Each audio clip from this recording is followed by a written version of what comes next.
Tonight, see what truly exists inside the world of the paranormal. Inside. Join the discussion and review some of the best paranormal evidence captures from a wide variety of experienced and up-and-coming investigators. See and hear what they capture, where they captured it, and how they captured it. Right now on Entity Voices Paranormal Evidence.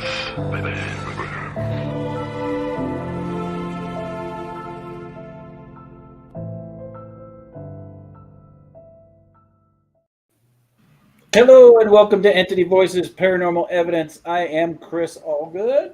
I am Audrey Keeler.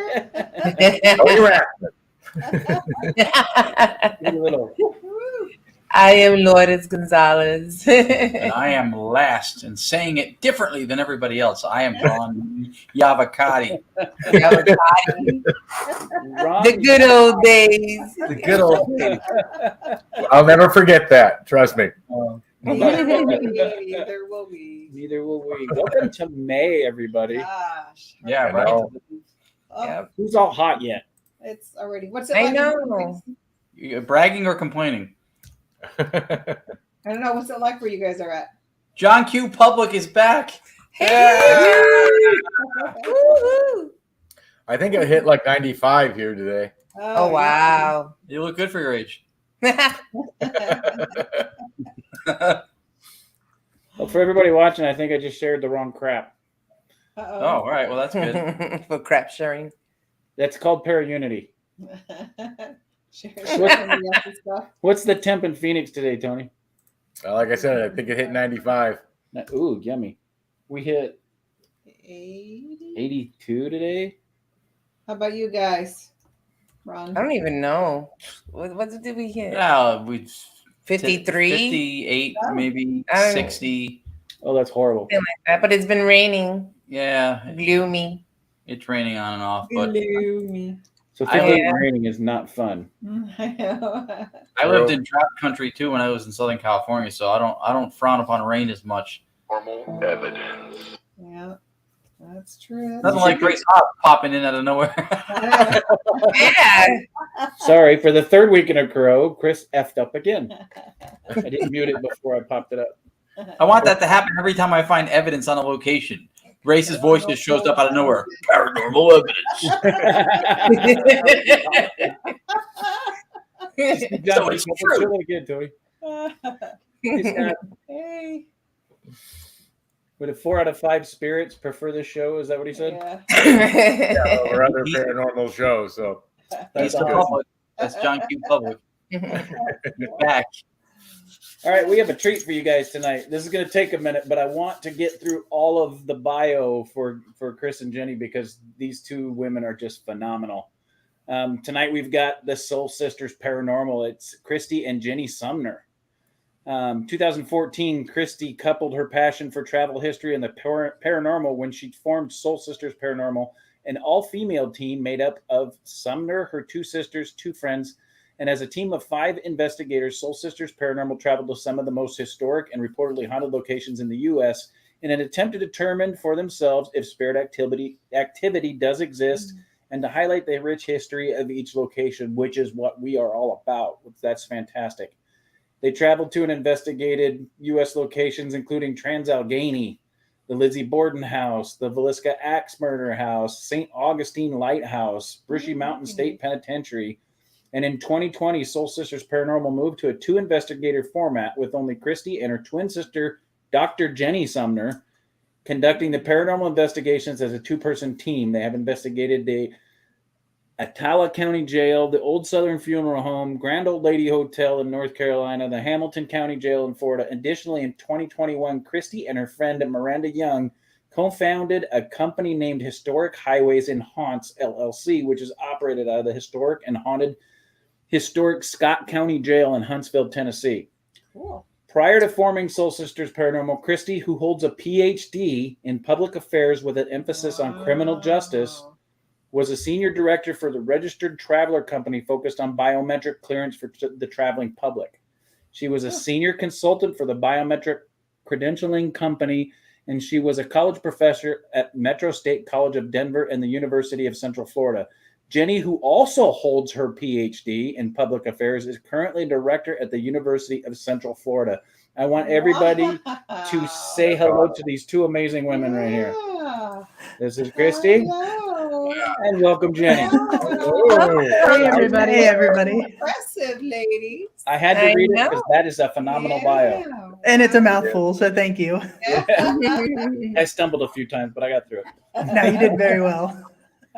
That's impressive, though. That's why 4 out of 5 spirits prefer this show. Well played. Right out of the gate, well played. Yeah, nice job. So I read through that whole bio, but why don't each one of you take turns telling us what got you interested in the paranormal to begin with? Okay, well, I'll start. So we've always had an interest in the paranormal. We grew up in a household where our parents really encouraged us to think for ourselves and kind of think outside the box. And so we've always had an interest in the paranormal. And we said to ourselves, as we're watching popular television shows like TAPS or Ghost Adventures or such, why didn't they ask this question? Why didn't they use this technique? Why didn't they pursue this line of questioning?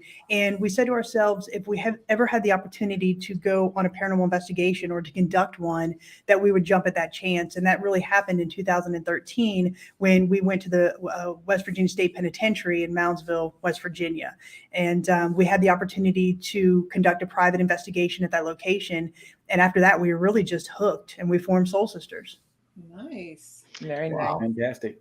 Yeah, and I'll just build on that. So I think both with our PhD background and really a research leaning background to what we do, it was really interesting to bring that into the paranormal field and to try to use some of those tried and true techniques in terms of a research area and try to apply those in the paranormal realm. So to Kristy's point, we try to be exceedingly authentic with the equipment we use. We try to be exceedingly authentic when we review the equipment and we look for different pieces of evidence. Kristy will tell you in depth that we do not put out any pieces of evidence where we are not collaborating around that and we can understand where each other were, or if we have our full team investigating where everybody was in that moment, just to again bring that authenticity to what we're doing. That's fantastic. That's yeah. That is awesome. That's beautiful. Yeah, that's huge. That's important because at the end of the day, the people who will in no shape or form buy into the fact that paranormality is a thing, that's the one thing you'll never win over if that's how they are. But the integrity and the doing something that is genuine, that you can look yourselves in the eye and go, we vetted our circumstances, we know what we were doing, we believe this is something. That is your credibility. That's your currency. That's your integrity and your currency, and that's huge. That's huge. So that's a lesson for everybody right off the bat. Absolutely. And very rarely will you hear us say, this is haunted or this is paranormal. We say this is unexplained. And the reason we do that is because if somebody can come back behind us and say, okay, well, we tried this and got this almost same result, and we believe this, then we want to have that dialogue, because we don't, to Jenny's point, want to put out anything that, could be misconstrued as non-authentic. Yeah, Right. That's a great point. And, there's nothing.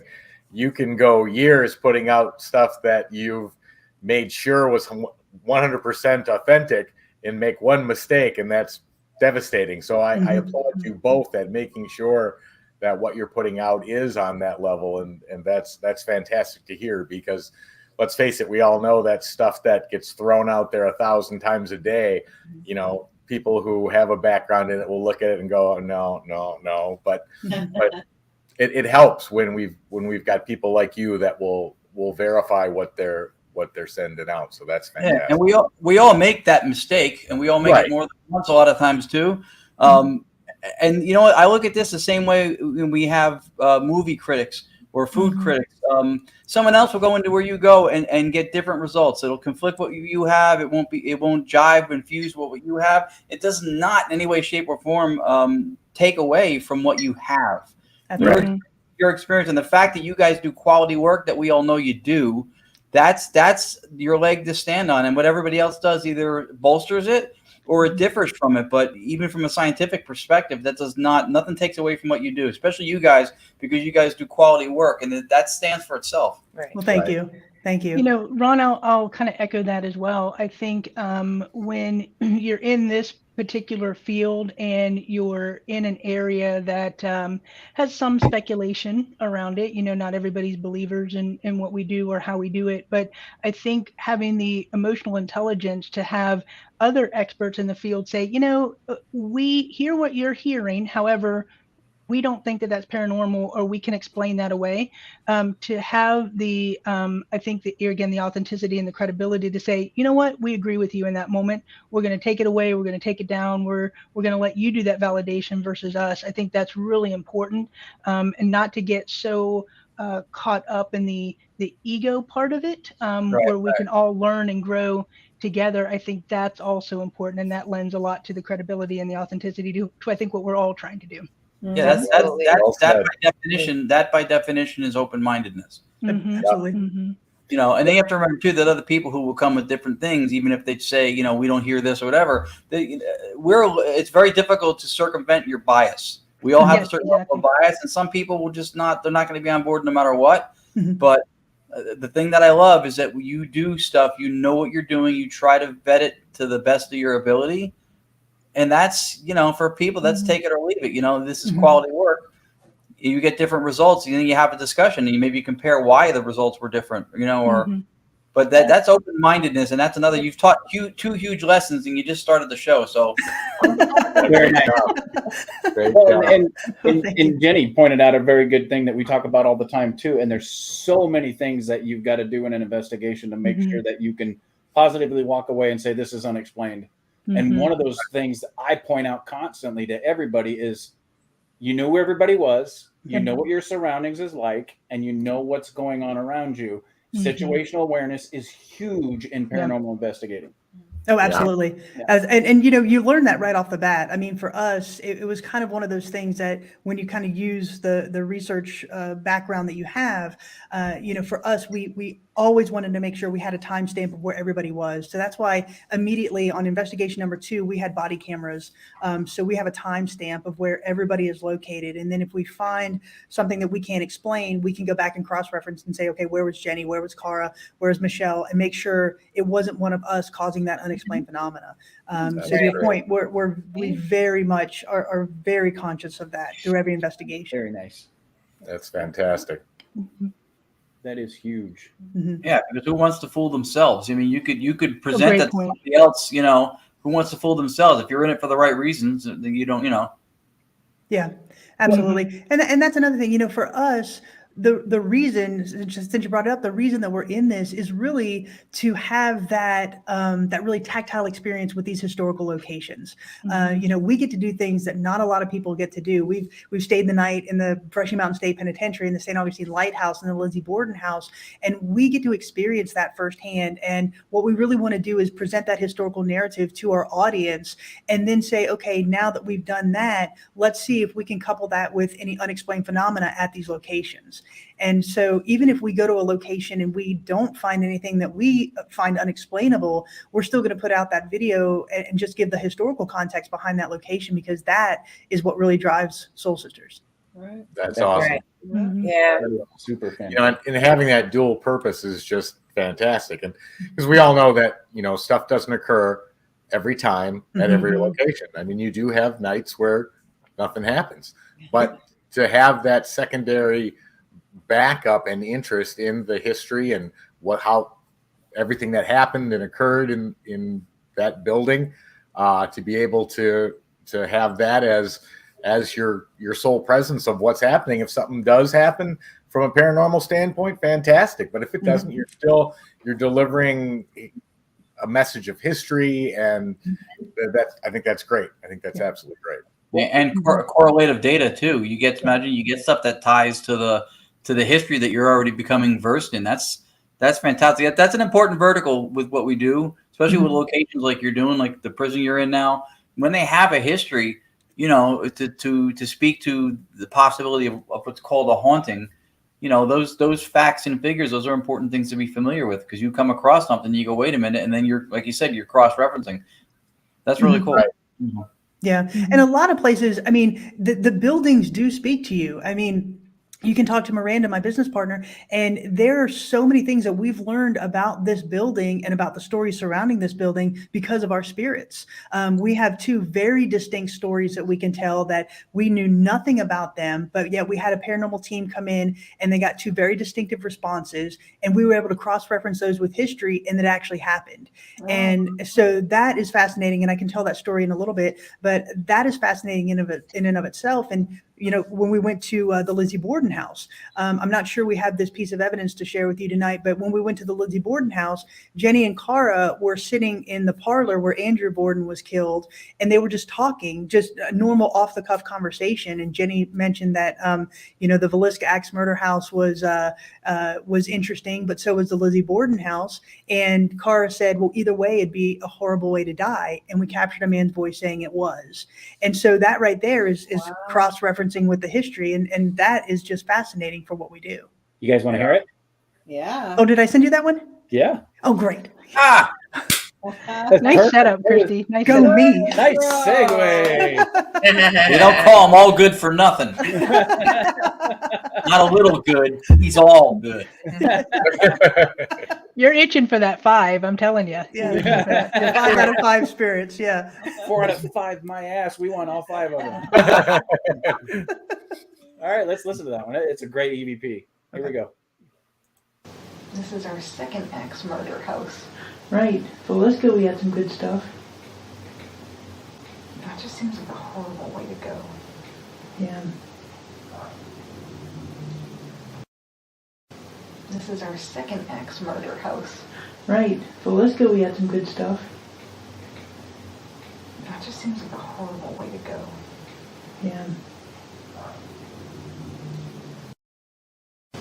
This is our second Ax Murder House.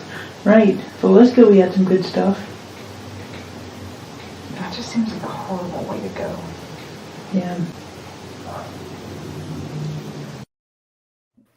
Wow. That is so awesome. That's cool. Yeah. Yeah. And I'm going to tell you right now, that's a great location, but if anything is going to drive you to kill somebody, it's that carpet and that wallpaper. You know what I liked best about that EVP was, again, you were talking about, you know, when history you can find correlation between the paranormal and the history of the place. Well, we all know what happened there. Mm-hmm. But to get a response of it was, you're not only connecting the history, who knows who you're connecting with. Mm-hmm. And if that was, you know, Mr. Borden or, you know, who knows, but that's what makes it so fascinating. And, you know, EVPs, they just show up out of nowhere. But for that kind of response, it was like confirming I went through it. I've done it. You guys are talking about it, that it was terrible. It was. It was. That's fantastic. Yeah. I feel like some of the, oh, go ahead, Chris, sorry. No, go, Jen. Go. Well, I was going to say, I feel like some of the best EVPs are when it seems like entities are with us in the moment and they're almost trying to involve themselves in our conversations. Right. Those are the coolest EVPs to me. It makes it seem much more obviously in the moment, and those spirits or whatever you want to classify them as are really trying to just almost feel human again, if that makes sense, and just be part of the dialogue and part of the conversation. So I love those types of EVPs. Mm-hmm. Yeah, plus something like that swings the pendulum categorically into intelligent, because the Yeah. residual or anything that was left over is not going to be responding with a commentary about something you just talked about in that Right. moment. Mhm. And that was Exactly. a Right. direct comment on what you were talking about. Yeah. Mm-hmm. And Yeah. clearly, Right. That was the other thing about EVPs. I remember when my wife and I first started, you know, everyone's like, okay, you can ask one question, then wait 15, 20 seconds, and then you can ask another, and then it's got to be dead silent. And what Sheree and I noticed was that we got more EVPs when her and I were having conversations with each other, and they would literally interject in between the half a second or second or two of silence, which is exactly what happened there. And it's amazing that when you're just having it, like you were saying, Jenny, a conversation, that they'll interject, they'll make their statements and their presence known. That was fantastic. They Well, for us act- being, I'm sorry, go ahead, Lourdes. No, to say even like if you say a joke, if you're joking around or whatever, sometimes they'll just go in there, interject, laugh, or finish the joke, whatever. Like they just want to be a part of what's going on, you know? Yeah, absolutely. And you know, for an all-female group, it's hard to keep us quiet. So we always have, you know, voices coming in on top of us. No comment on behalf of all three men on the panel. Yeah. Yeah. I'm gonna say the same thing. It's a survival Ron- mechanism. Yeah, Ron, Tony, and myself never would have made that comment. Nor will we remember it when the show's done. Okay, good. Leave it all here. Leave it all here. But that's true. That was really fantastic. It was a quality Yes. recording too. The audio was clean. Mhm. The voice, you know, the vocal was clear. Yeah, It was a commentary on what you were just talking about. Those are the best. I love those. Yeah. Plus the timing and relevance of the VP matched what you guys were talking about, and that's what adds a whole nother level of credibility to it. Exactly. And, you know, for us, I feel personally that the EVPs are the most, I guess, sincere form of unexplained evidence, right? You know, pictures, we can kind of, you know, say it was this or that, or videos, you know, maybe this happened. But when you've got two females sitting there and they're just having a conversation and a male's voice interjects, that is extremely difficult to explain away, extremely difficult to debunk, because there's nobody else in that room. Right. So that's what is so compelling about, to me, EVPs. That's why I absolutely love EVPs. Yeah, the purity of it levels it up above low-hanging fruit cynicism. Yeah, it really does. You guys, as a group, have an advantage of being an all-female team. When you go into a location and you catch a male voice, you can't dispute that. I mean, there's no male in the group at all. You can't dispute that at all. Yeah, exactly. And let me just say, Race, if that door slams behind me, you will see me vault this table. So real quick, Kristy, why don't you tell our viewers where you're at?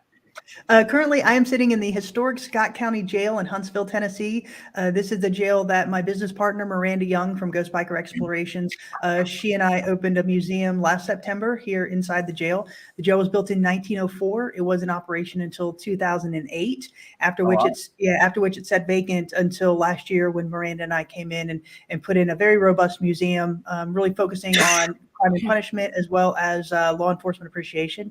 And to date, we've had 27 paranormal investigation teams come in, because we really want to build this as a paranormal research center. And so every single team has caught something that's a little bit unexplainable. Thanks, Miranda. That's awesome. There's Miranda right there. There's the link right there. Very cool. The awesome Miranda Young put the link in the That's it. in the comments right. She's on it. Yeah, no, she's cool. She's good. She does great stuff too. She has a lot of good stuff. I want to point out to our viewers really quick, if you see anything happen or hear anything happen behind Kristy, not only do you see evidence caught on this show, but you see it as it happens live on Entity Voices Paranormal Evidence. And that's what elevates a show to 5 out of 5. That's right. Yeah, That would do it. Kristy, for being at the jail tonight. Yep. we need your help. This is like an intervention. EVP Tribe, I like that one. Oh, that's not a bad start to an evidence-based show right there. Mhm. No, it's not. Not at all. So I want to go to your shadow figure. Okay. I love pictures, especially in the 3-step picture that you took. Why don't you tell us where this was at and what was going on and who all was there? And Okay, so this was actually at the historic Scott County Jail. So directly behind me in this little room right here, there are 2 cells. They were former drunk tanks. And so the one that is in the picture, there is no light source inside of it. There's no windows or anything. Once you close the big steel door, it's closed. It's not a barred like this. It's like that behind me. Mm-hmm. And so we actually, during our nighttime investigations, we actually have open ghost hunts where people can come in and investigate with Miranda and myself. And so I had a couple people upstairs with me, and Miranda had 3 women down here with her. And they were standing just inside this doorway right here. And so we tell everybody, if you're on the ghost hunt with us, again, these are novice. They're not paranormal investigators. It's just novice hunting with us. We tell them to take 3 pictures in a row, boom, boom, boom. So we can cross-reference anything and see if there's any anomalies. And so one woman just happened to be taking pictures. because the flashlights that were in the cell started responding, as well as the REM pod. So when you show the first picture, the red glow inside the cell is the REM pod inside that cell. So she took 3 pictures in quick succession, boom, boom, boom. And when you show them, it will show what manifests in that third picture. Okay, so the red light in the picture is you're actually getting a REM pod response too. Yes, there's a REM pod going off inside the cell, which prompted her to take the pictures in the Okay. first place. Which adds to the validity of this picture. Exactly. Here is shadow 1. All right, so that's picture 1. So you can kind of see to the right, just under the bright red light, that's the toilet. The thing right above it is the toilet, or the oh my gosh, the hand paper dispenser. Okay. Okay, So so after that's you wash picture the number hand- 1. That's picture number Is that 1. the cot back in the corner we see? Yeah, there? yeah, that's a bed back there. So I want everybody to pay really close attention. So Kristy, you're there. These doors are probably about 6'8". Yes. Okay. Yeah. So that's Here is- 1. Here is shadow number 2, or picture number 2. Mm-hmm. So that REM pod's lighting up even more. Correct. So it's picking up the paper dispenser above the toilet. Correct.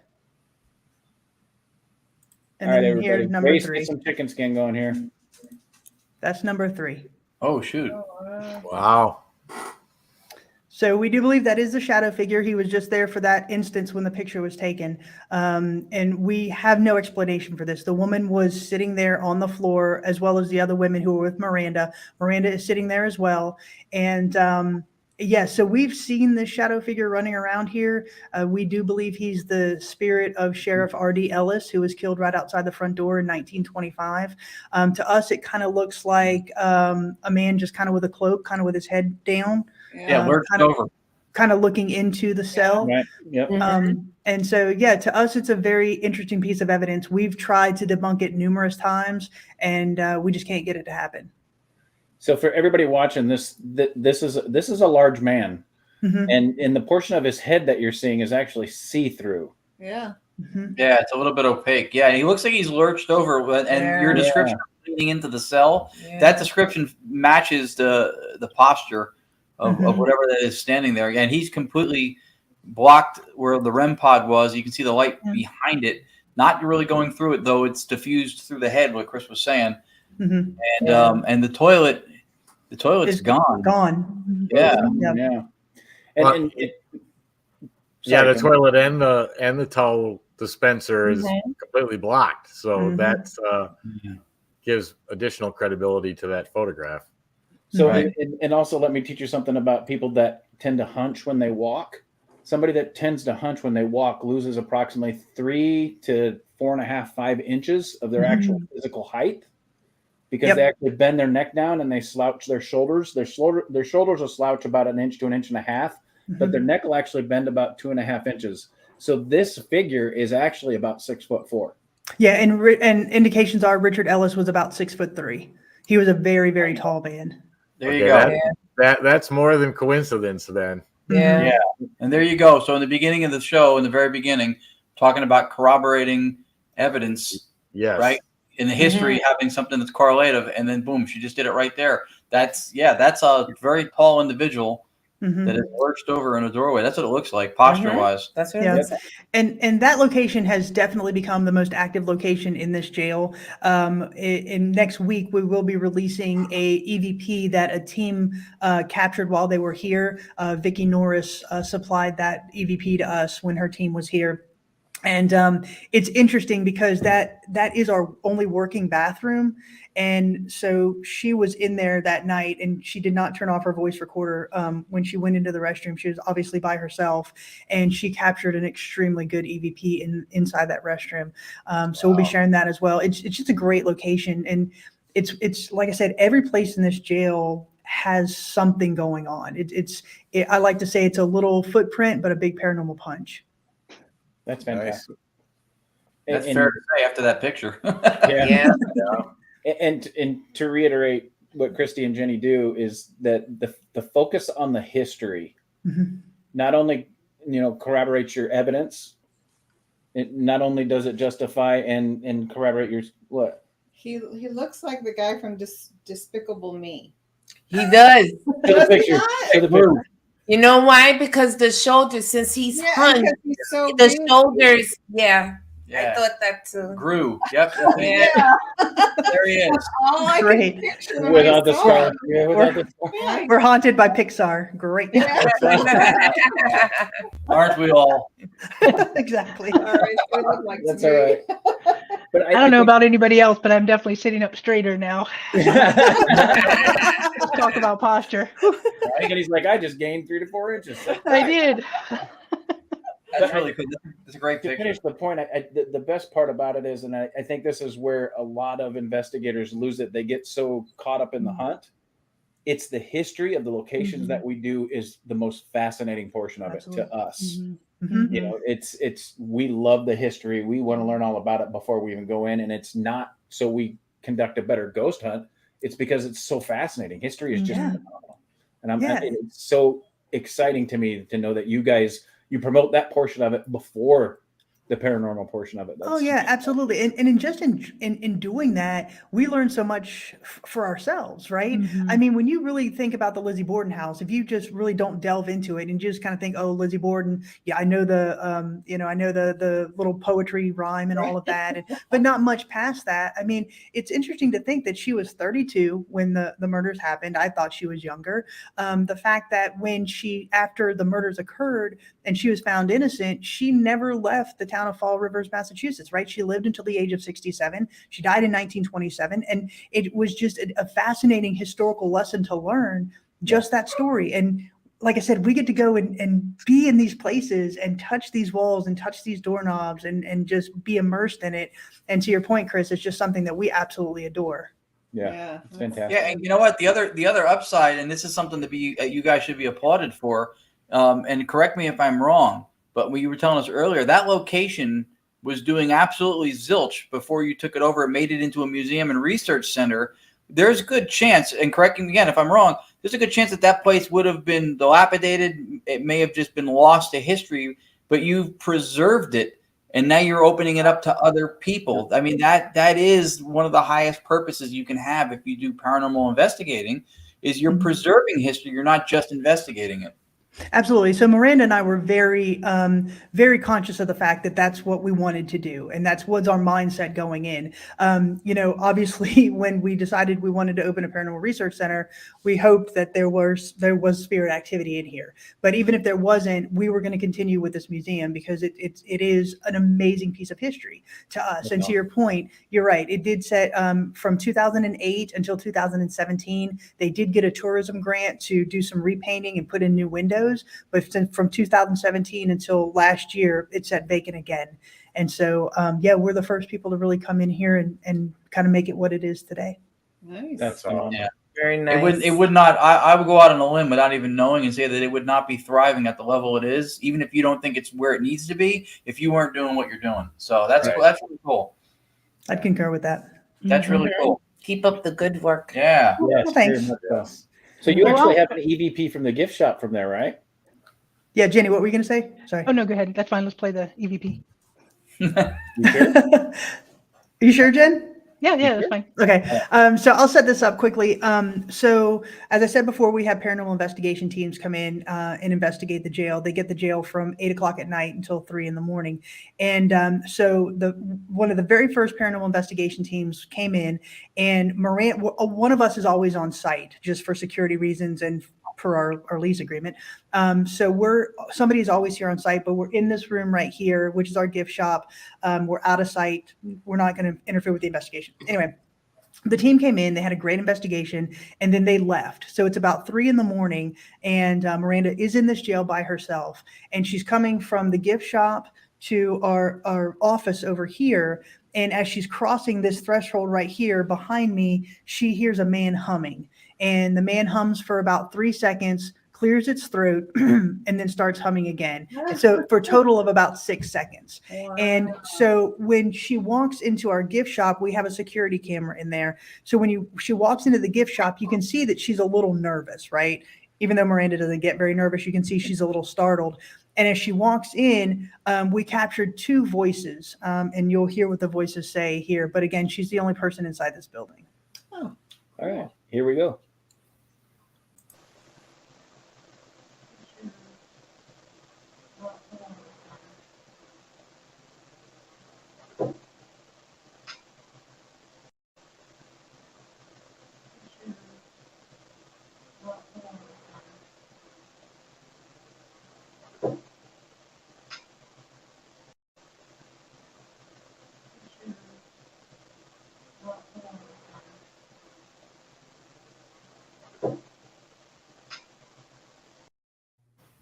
Yeah. Wow. Yeah, you heard Yeah. that.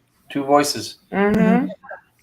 Yeah, and if you really listen to it with headphones, that second voice is interesting because it almost sounds like a woman, Yeah, and right, she yeah. definitely has almost like a Tennessee twang.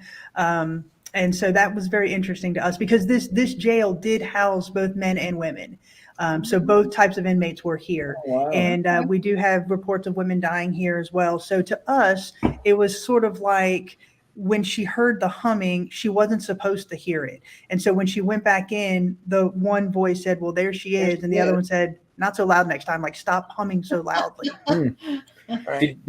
Did she actually hear it? Because it looks like she kind of acknowledges it a little bit. She didn't. She looked up because she had just heard the humming. And so she turned back around and she went back in to get her things, and she was going to skedaddle out of here. And so she was packing up her things and kind of being wary of her surroundings because she had just heard the hum. And so what had happened was when she left, she actually called me at 3 a.m. and said, listen, this is what I heard. And so I said, well, when I go back in the morning, I'll see if we captured the humming on our security camera. And we didn't obviously capture the humming, but I said, you're not going to believe what we did capture. Oh. So, Okay. Wow. Yeah, that's good. Oh. yeah. Because I heard a noise in the hall as I was packing. Okay. Yeah. Ah. That's awesome. That is cool. Yeah. Okay, so the next one we have is Grand Old Lady. This one's an awesome one. Why don't you set the stage for us on this one? Okay, Jen, you want to set this one up? I don't know what clip you shared, Chris. Oh, sorry. So we're at the Grand Old Lady. We're at the Grand Old Lady Hotel, which is in Balsam, North Carolina. And this hotel was built in 1904 as part of the railway system. And it was very opulent for the time, very ornate. It has 3 stories, hardwood floors, grand staircases, has about 100 guest rooms, a ballroom, a large kitchen. And so when we investigated there last year, we actually had the entire location to ourselves. So we had the entire hotel, and it was just myself, Jenny, and Miranda from Ghost Biker. And so Miranda investigated on Friday night, and Jenny and I investigated on Saturday night. And so on Saturday night, and we were all there over the weekend. So on Saturday night, after an amazing investigation, which included everything you could think of, we had a table overturned on us. We had a coffee pot turn on. We were capturing things on the SLS camera and the EDI box. So after that, we all decided to sleep in one large suite. And the way this suite is conducted, there's one doorway into the room that runs into the hallway. So from the hallway, you go into one door, and there's an exterior room and then an interior room. So Jenny and I were sleeping in the interior room. And when you see the clip, you'll see Miranda sleeping on the bed in the exterior room closest to the doorway that goes into the hallway. So we have a night vision video camera on the outside of the door and a night vision video camera on the inside of the door. And so we had just said goodnight. And about 15 minutes after we say goodnight, we hear this voice out in the hallway. Wow. All right, here we go.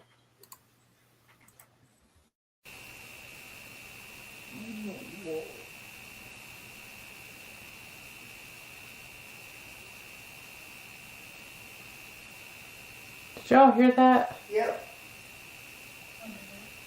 What did that sound like? Sounds like a man's voice. That's what I thought.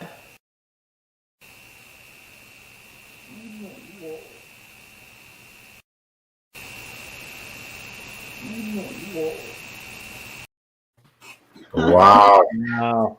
The irony is that if I heard that, nothing would I want to do more than go. Yeah. So and to Race's point, I mean, it's one of those things where, you're hoping to hear something like that. Obviously, that is so loud, we all hear it. And that we were absolutely fascinated by it. We just both laid there, or all 3 of us were laying there hoping that we would hear it again. But it never repeated itself to that level. Now, afterwards listening, we did catch some other things that happened after we went to bed. But that was just a great catch. It was just a great investigation all the way around. I just love the way you guys reacted. The reaction was pretty cool. Very matter of fact. Yeah. There's our worth right there. The best part about that clip is somebody looking at that in the beginning and go, well, whoever's laying in the bed said that. Well, that was Miranda's voice that you heard go, did y'all hear that? And that tonality was nowhere near the voice. No. Yeah. And like I said, we had just said goodnight probably about 12 to 15 minutes prior to that. So there's no way any of us were talking in our sleeps. We hadn't hit any type of sleep yet. And so it's just, like I said, the things that we captured there, if anybody wants to go back and watch our video as well as Ghost Biker's video, the amount of unexplained evidence that we captured at that location was just phenomenal. It's one of my best investigations. That's the one I enjoyed the most. Well, And to Kirsty's point, it's really interesting how we set it up because it's like a two-parter where Miranda does one and then we do the second half of it. So Miranda's got the first half and we do the second. So it's a really interesting collaboration. Well, and to add to that clip a little bit too, REM sleep is usually where people talk in their sleep and they don't realize they're doing it. Mm-hmm. And it takes the average person anywhere from 8 to 20 minutes to fall deep enough into a REM sleep that they would talk in their sleep. But they wouldn't wake up as fast as Miranda did to respond and go, "Did y'all hear that?" Mm-hmm. You don't. Yeah, they weren't sleeping. Yeah, that's a good point. To be that cognizant of it. Cognizant. Mm-hmm. One of those words I can never pronounce. Yeah. It makes you wonder too, like what the message was. Like it was very clear that please don't go. Like you weren't leaving the facility. Did they mean perhaps? I'm just speculating, right? Like you were in contact with them and you were going to sleep, so maybe you were severing contact to go to sleep. And they're like, no, please don't go. I still want to talk. Kind of. I don't know. Just guess, but it's very interesting that you say that because that's actually what we feel as well. Because just prior to saying our goodnights, we were talking about when we wanted to set the alarm, when we were going to actually pack up to load the cars and actually leave. And so, to your point, Ron, that's exactly what we think. That we were talking about how we were going to vacate the next day, and just after that, we get the please don't go. Yeah, that's.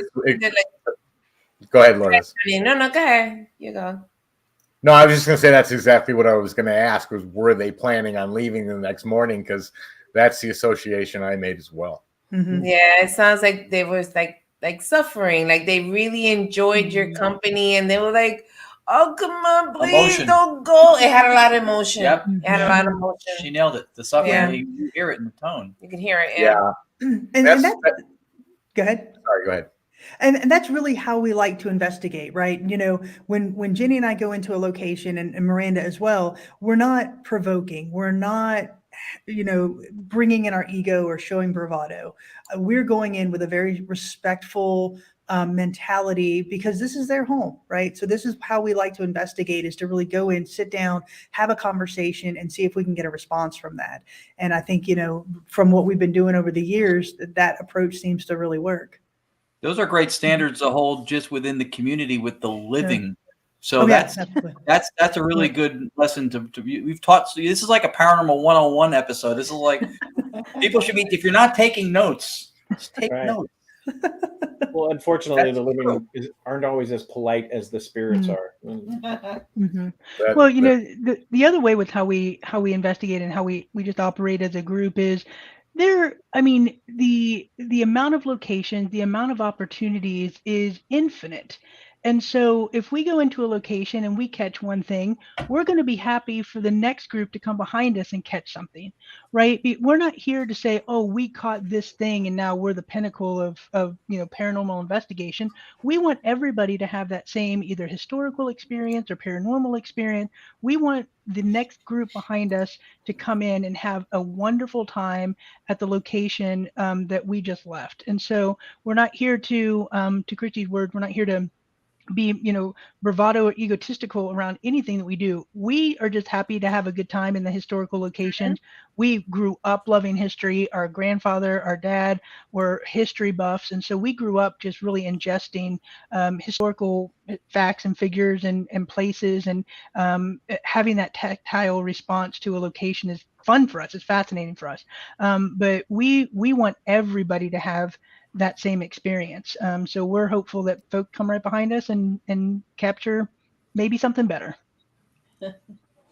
Unity stated by Jenny right there. They really demonstrated too. I mean, that's being part of a community. That's being a successful part of the community. We talk about that all the time. If I get great evidence and it's like, whoa, that's amazing, and then Tony gets something that's amazing, your reaction should be, whoa, not, oh, wait a minute, what about me? Kind of.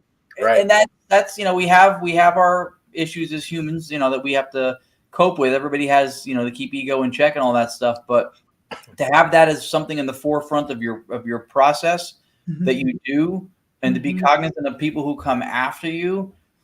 That's I don't know. People should be taking notes. Damn it! This is seriously. Hit me up if you're not writing stuff down now.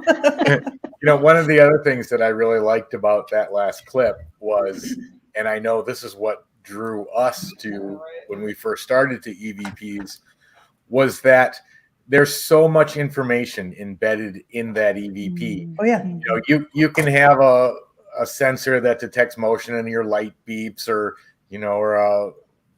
any of the other pieces of equipment out there. The only thing I think that could maybe beat it would be a video of a full apparition walking up and saying its name or something. But the thing about EVPs is that before you even get to what they said, you can tell if it's an adult or a child. You can tell if it's male or female. You can tell if there's an accent or a dialect that they're speaking in, or a different language.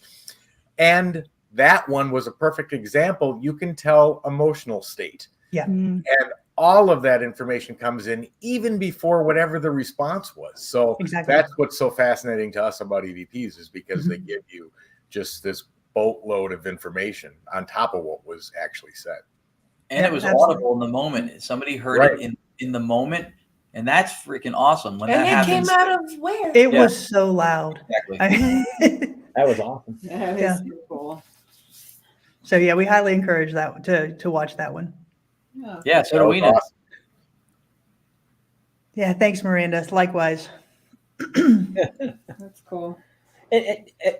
As paranormal investigators, period, you should be excited about something everybody catches. Yep. And that's where the para-unity comes in. You have to be excited about what everybody else catches, or then you're not in it for the paranormal. You're not in it for the right reasons. Like Ron said, you're in it for the, well, look at me. And if that's why you're in it, get out. You're in it for the wrong reason. Exactly. I said it, I'll take that. I don't care.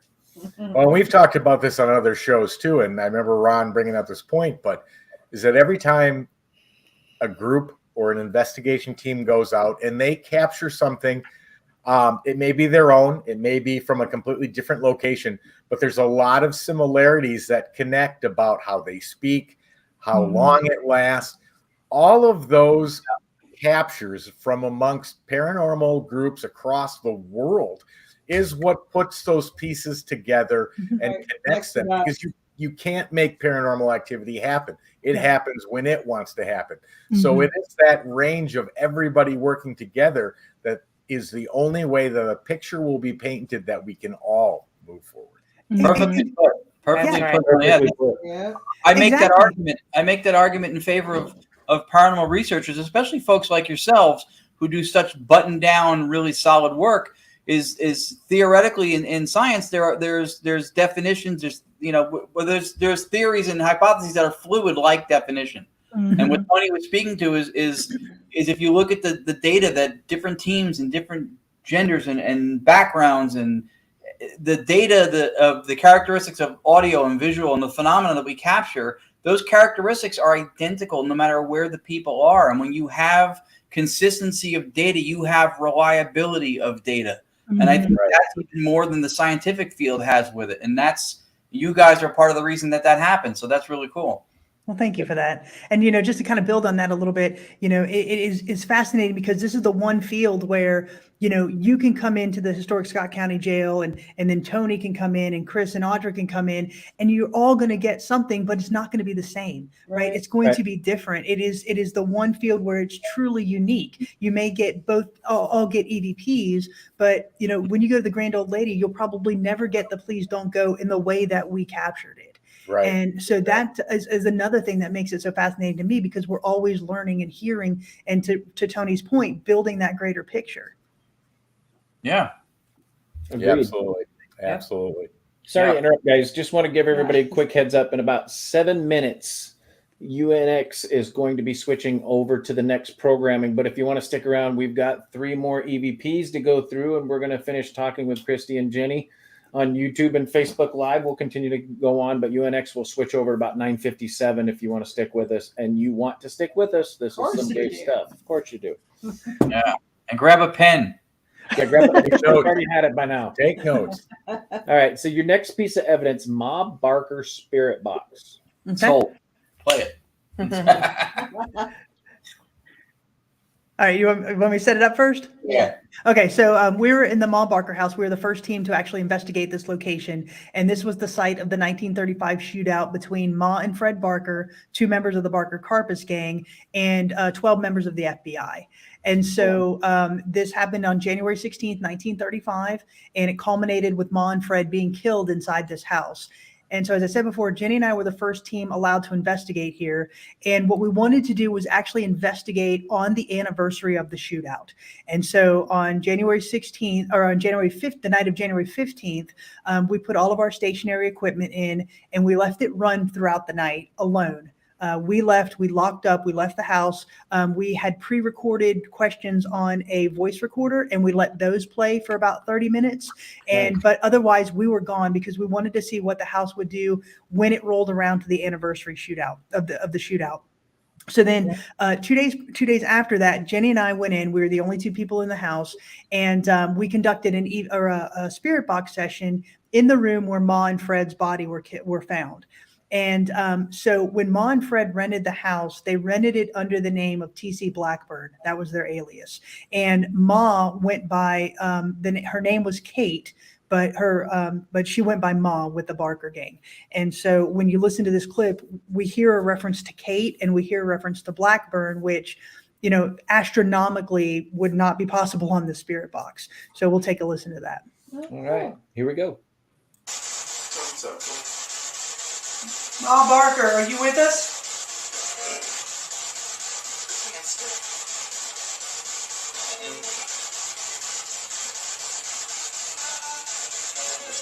Freddie?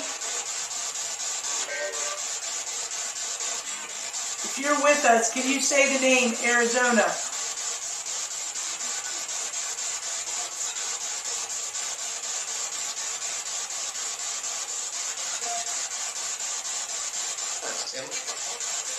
Can you say Blackburn?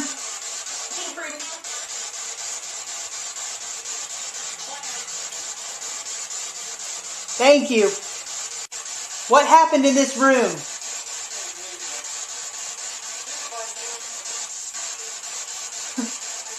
thought you said we the ones killed. Wow. That was Yeah. good. That was good. That was good. Yeah. was. So You this. asked him to say Arizona. I think I faintly heard a male say Arizona. Okay, we're I gonna have to go back and agree with you, Chris, because I thought I did too. Okay, we'll have to go back and listen to that because Ma was born Arizona Donnie Kate Clark. That was her name. She went by Kate. The guys in the gang called her Ma. But a lot of people think that the spirit box is controversial, and it is. You can take it or leave it, however you want to investigate. For us, it's a very interesting tool, especially at this house.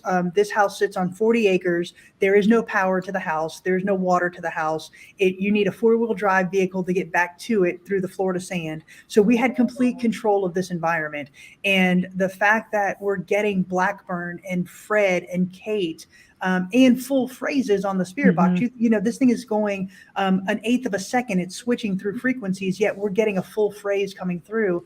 That to me is pretty unexplainable. Yeah, Absolutely. It's more controversial to people who don't comprehend it or have never really given the opportunity to nurture the experience and try it. None of those things should be coming through. The fact you got that many things that were pertinent in the same vocal tone across however many sweeps that it was relevant to the location, absolutely is astronomical odds too. Yeah.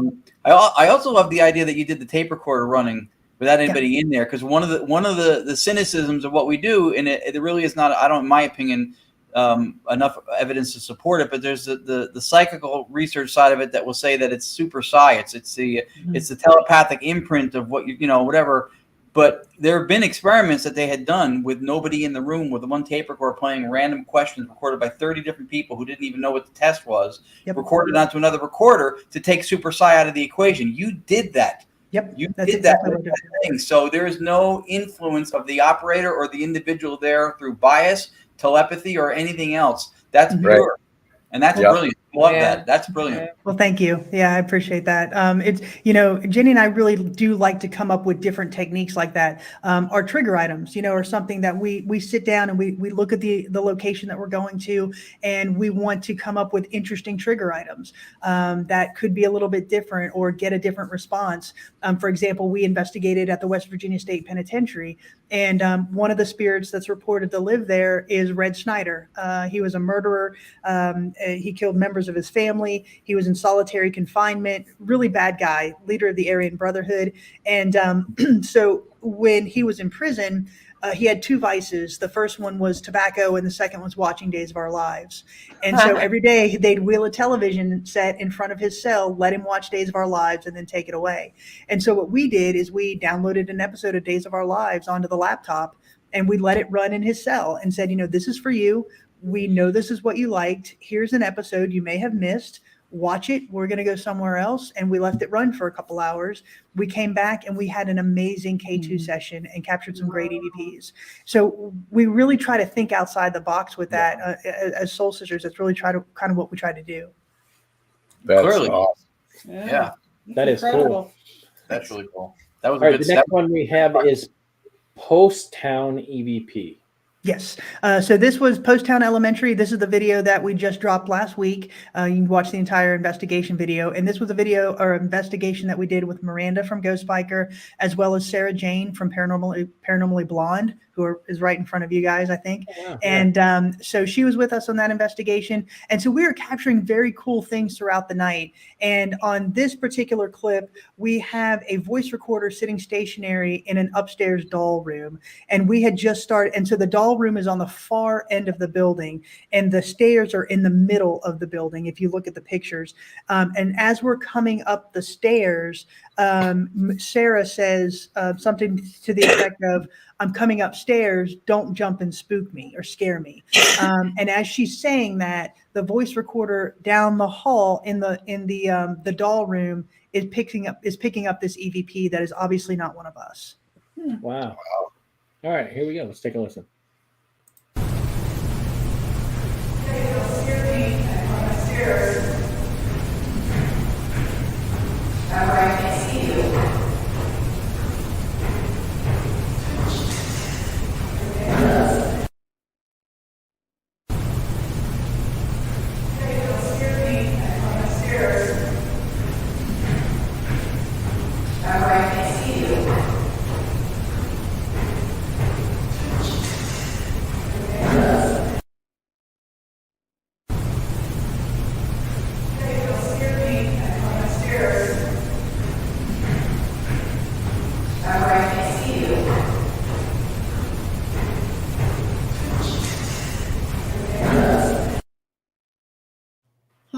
Wow. Wow. That's impressive. Yeah. Yeah. Yeah, that Yeah. was pretty clear. And I think that that's a great example of how we cross triangulate where everybody is. So that split screen that Kristy did was really illustrative of us keeping into account of all four investigators there, and then this happening over in another part of the building is where we caught that EVP. That's very cool too, because this gives the Chris Allgood factor from the other side of the veil, where they had situational awareness. Right. Exactly. Yep. And Post Town was it's an interesting school. You wouldn't think that a schoolhouse would be haunted, but when you go back and you research the history, which is what we love to do, they built this elementary school on the site of a train wreck that happened in 1910. Also, there was a flood that came through in 1913 that killed about 200 people in the county. So there's some different experiences. Wow. Yeah, there's some different experiences that we had there. And going back to Jenny's point earlier, most of the EVPs that we captured were when we were talking. We weren't even, we captured a couple during EVP sessions, but when we were walking down the hallways, we were capturing things. So it was pretty interesting. And it was such a fun investigation having Sarah Jane join us. So yeah. That's awesome. That was awesome. That was awesome. See you, Race. Yeah, it was a great collaboration investigation for sure.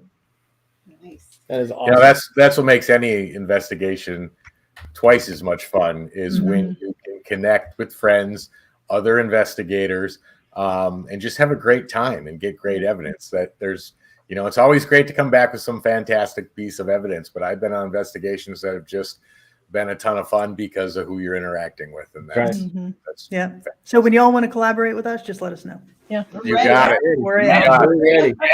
We're When? We already do. there's no win. Yeah, I'm on Google right now trying to plot the drive. We're closer than you. I know.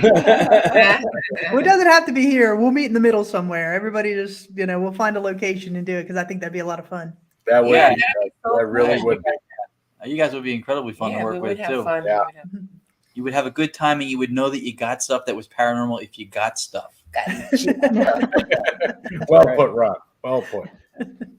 So this last one I'm really excited about because Audra and I are actually doing the USS North Carolina on July 30th. Very cool. We're pumped. I've been wanting to do this one for a while. So why don't you give us some background about that one? Okay, so this is an investigation that we actually did, that Jenny and I did about 4 weeks ago. And so this is new. We have not released the video on this yet. We're still kind of going through evidence. But it was just Jenny and I on this investigation. So a true Soul Sisters Paranormal investigation. There was one docent that does stay on the ship or near the ship during the night, but he was not anywhere near us. He was up in the captain's quarters. And so it was just a great investigation. We had, like I said, complete run of the ship. We captured some really cool things through our evidence review so far. But this was actually kind of funny. All I was doing was pulling all of our videos and stuff onto the laptop. And when I do that, I always play a couple of seconds to make sure it pulls over correctly. And so this was actually right after we got back from the ship. Jenny and I were in the hotel room, and I was just pulling some stuff over. And I was listening to this particular clip. And it was when we were going through the medical ward. And I said, holy cow, Jen, you've got to listen to this. So right off the bat, we already captured something.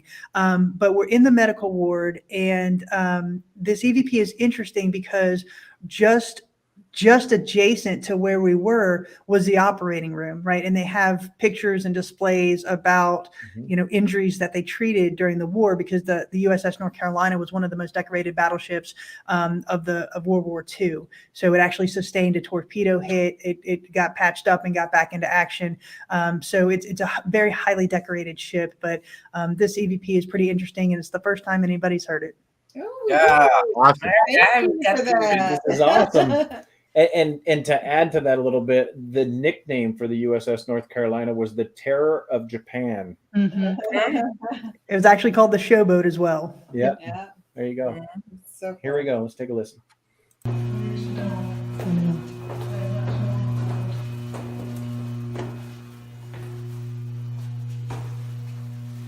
you want to sit in here a minute more? Yeah. We can whip the FLIR out.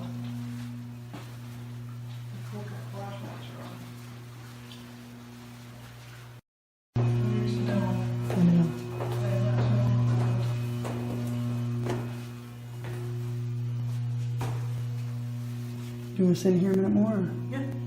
We can whip the FLIR out.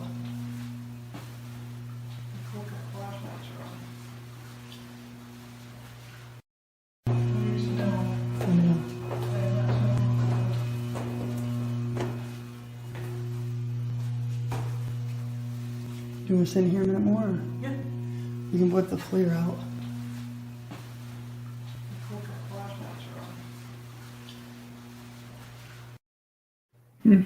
Wow. That is phenomenal. Yeah, that's really good. Yeah, It it was was. an unbelievable experience. And what I love about that particular EVP is you can hear the interplay between Kristy and I, and then that voice just comes over right on top of it just beautifully. Chris, you are going to have a fantastic time on this ship. It's huge. So Yeah. I mean, it's huge, but it is phenomenal. yeah, we got to tour it. We did a day tour. On Oh, good. it. Okay. Yep. Yeah. So at least we got the layout a little bit. So yeah, we're going to be having some fun. We're excited. Excellent. Yeah, we highly now. Did y'all get to? Did y'all also include the torpedo area where the ship got No, this torpedoed? is just the tour area, and there's 10 of us. It's Piedmont Paranormal, Spirits of the Southeast, which is a couple groups here in North Carolina, and then Carrion, which are Southern Entities Paranormal. So it's 3 groups, total of 10 people. Okay. Personally, I would recommend if you want to, include the tour, the torpedo hit area. It's really janky to get down into. You've got to really, it's dark, it's dank, it's disgusting. You've got to crawl over these bulkheads and into this, this little area where the torpedo hit. But I'm still going through the evidence, and we've already captured 2 great EVPs down there. That is where the most casualties on the ship occurred. They lost 4 guys when that torpedo hit. They recovered 3 of the bodies. 1 was actually swept out to sea when the torpedo hit. And I mean, for me, it was definitely worth it to add that portion to the investigation. Okay, I'll reach out to her tomorrow. Yeah, And tell her Soul Sister sent you. in that clip, it's hard to tell, but it looks like does the area you're walking through narrow a little bit from the room you're coming out of? It does. That would, again, to me, be another situational awareness from the other side, because that would probably why it was saying to watch your arm, right? Mm-hmm. Mm-hmm. Well, it's funny you bring that up, Ron, because as we were setting up, in fact, I even made the comment to Kristy. As she mentioned, we were the only 2 on the ship aside from the docent. But we have our boxes. They're steel boxes that we take with us to investigations, and the way that the doors are positioned, they're very narrow, and so all through setup, I was banging my fingers, I was banging my arms, and I even said to Kristy, I said, if we come back here again, I'm bringing a backpack, because we can put our equipment in the backpack, and we don't have to lug these boxes around. So I'm definitely bringing a backpack. So that clip of watch your arm in the medical ward, after we had set up everything and really started the investigation of that person saying watch your arm, I think was telling, at least for me anyway. Yeah, absolutely. Even more so. Yeah. Tell me if I'm correct. So you have your cafeteria area, and then you go back through where all the bunks are set up, and then the medical ward is right directly behind where the bunks are, correct? Yes, in my mind, you go through the cafeteria and the mess hall and all of that. Yep. And then you come up to the medical ward, and you go all the way through that, and then you've got some bunks set up. You take a right out of there, and then you go through a hallway, and then that becomes the officers' quarters. Yep. So you can go all back through there, and then you circle back around to get back to the other side of the mess hall. Okay. Mm-hmm. Wow, I can't believe I remember that. I It sounded good. No way I would remember that. I can't believe I remembered it. We were there last September. Yeah. Yeah. So to us, it was just a great location, and the historical component, to your point, Chris, is just phenomenal. But even before setup, there were things that were happening. Because when you do the setup, your base camp is that officers' mess hall where the officers ate and where they have events and such. Yep. And so we were setting up all of our stuff. We, had to Jenny's point, we had our boxes there. We were kind of getting set up with where we wanted to take things. And something started going on the door. And so the docent came in a few minutes later, and we said, were you banging on the door? And he said, no, I haven't. Because he came from the other door. He said, I wasn't even on that side of the room. And Wow. right off the gate, even before setup, things were happening. Wow. Mm-hmm. That's awesome. That is crazy. That is awesome. I can't wait. Yeah. It's going to be a lot of fun. All right. Is there anything that you guys want to promote shamelessly? Well, first of all, just I really appreciate the support. I know Jenny and I, when we first started this, it was really just something we wanted to do as sisters, to do something fun and unique.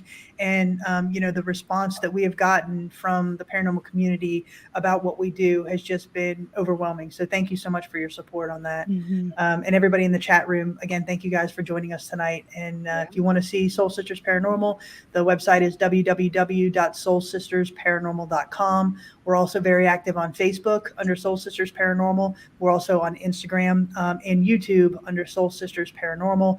And if you want to know anything about the historic Scott County Jail, you can go to www.historicscottcojail.com. Very good. That is awesome. Yes, it is. That is Bring a it lot. God, and you guys all work too. We do, yeah. Jenny's poor Lord. Jenny. She's in her office still there at UCF. You haven't gone home yet? I have not. No, I've been waiting for this all evening. I've been excited.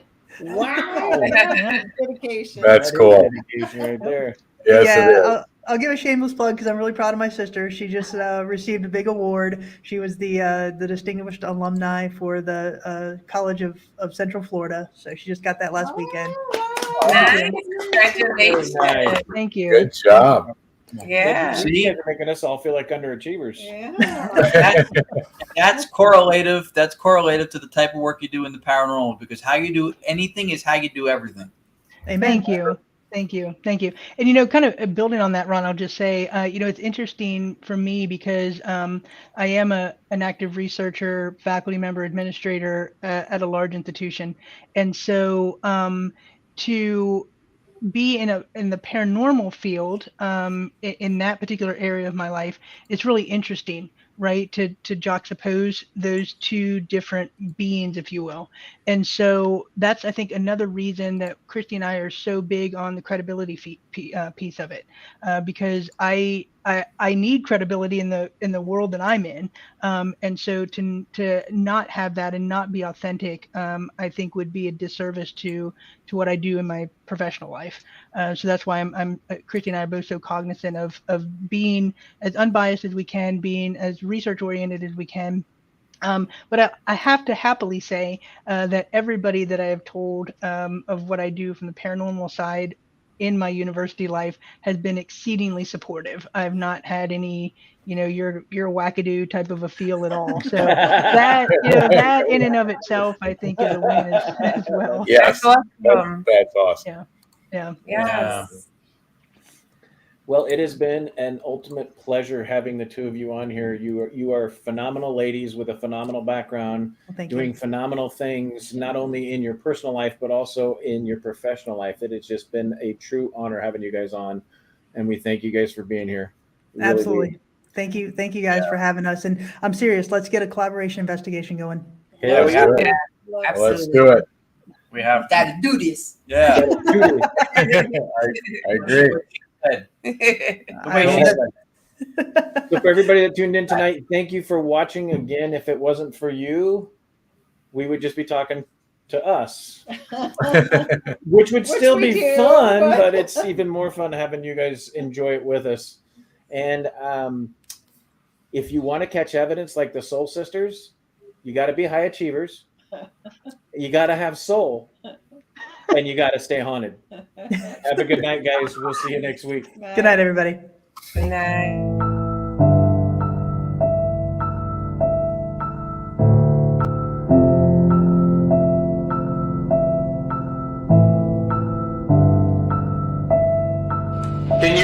Can you give me a name? What's your name?